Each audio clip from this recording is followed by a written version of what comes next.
Assalamualaikum warahmatullahi wabarakatuh dan salam sejahtera murid-murid. Cikgu harap kamu semua berada dalam keadaan sihat dan baik-baik sahaja. Baiklah, bertemu lagi dengan Cikgu Afifah. Pada hari ini, kita akan meneruskan pembelajaran kita dalam mata pelajaran Bahasa Melayu tahun 2. Kemahiran hari ini ialah kemahiran membaca. Unit 13, bersikap mulia. Tajuk, Aku bangga berbahasa Melayu. Oleh itu, cikgu harap kamu semua telah bersedia dengan buku teks dan buku aktiviti masing-masing. Okey, baiklah murid-murid. Mari kita teruskan pembelajaran kita pada hari ini. Cikgu harap kamu semua telah bersedia, okey? Baiklah, kamu diminta untuk membuka buku teks Bahasa Melayu Jilid 2 muka surat 3. Cikgu ulang, buku teks Bahasa Melayu Jilid 2 muka surat 3. Okey, mari kita lihat petikan teks ini. Okey, teks ini bertajuk Aku bangga berbahasa Melayu. Pada suatu petang, Hasan dan rakan-rakannya membaca pantun. Mereka akan mempersembahkan pantun itu semasa perhimpunan di sekolah. Okey, kita dapat lihat bawah ni ada dialog dan setiap dialog tu ada pantun. Okey, dengar cikgu baca pantun, okey? Kok Bun, dengar pantun daripada saya. Pohon sena, pohon pulasan, subur kepayang diperdu ara. Marilah guna bahasa kebangsaan, buktikan sayang akan negara.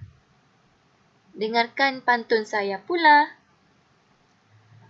Memukat ikan di sungai Sekayu, berkongsi bekal makan di muara. Jangan rosakkan bahasa Melayu, barulah kekal tetap terpelihara. Ini pantun saya. Kait mangga bergalah kayu, manis dirasa sama teruja. Saya bangga berbahasa Melayu, setiap masa di mana-mana saja. Ini pantun saya pula. Ikan puyuh, ikan gelama, enak dimakan bersama teman.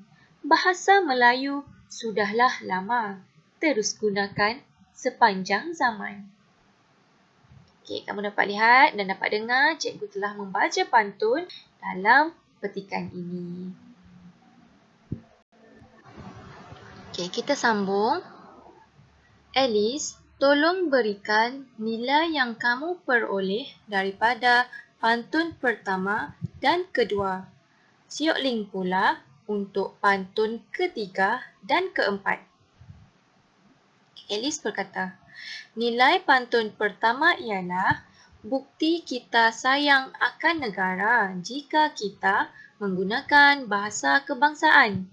Nilai pantun kedua ialah macam mana kita nak tahu pantun tu ada nilai? Caranya kita tengok baris ketiga dan keempat. Di situ ada nilai yang boleh kita lihat. Jadi nilai untuk pantun kedua ialah kita hendaklah menjaga bahasa Melayu agar kekal terpelihara. Siok Ling pun akan memberikan nilai pantun ketiga dan keempat. Nilai dalam pantun yang ketiga ialah, apa nilainya? Nilai dalam pantun ketiga ialah kita mestilah berbangga berbahasa Melayu pada setiap masa. Manakala nilai dalam pantun yang keempat ialah kita hendaklah terus menggunakan bahasa Melayu sepanjang zaman. Okey, jadi kamu dah dapat lihat kan apakah nilai bagi pantun-pantun tersebut. Caranya mudah sahaja. Kamu lihat baris ketiga dan keempat dan kamu cari nilai di dalam baris ketiga dan keempat. Okey, jadi kamu dah dapat lihat kan apakah nilai bagi pantun-pantun tersebut. Caranya mudah sahaja. Kamu lihat baris ketiga dan keempat dan kamu cari nilai di dalam baris ketiga dan keempat. Okey, jadi kamu dah dapat lihat kan apakah nilai bagi pantun-pantun tersebut. Caranya mudah sahaja. Kamu lihat baris ketiga dan keempat dan kamu cari nilai di dalam ayat itu. Seterusnya, mari kita buat latihan dalam buku aktiviti. Oleh itu, kamu semua diminta untuk membuka buku aktiviti Bahasa Melayu Jilid 2, muka surat 2. Arahan latihan ini ialah nyatakan nilai daripada pantun. Tajuk bagi kesemua pantun ini ialah sentiasa beradab. Okay, mari kita baca pantun yang pertama. Pisang kaki di kawasan Pamah, pohon mempelam tumbuh sekata. Langkah kaki ke dalam rumah, beri salam memulakan kata. Baiklah, pada pandangan kamu, apakah nilai yang dapat kita peroleh daripada pantun ini? Okey, kita perlulah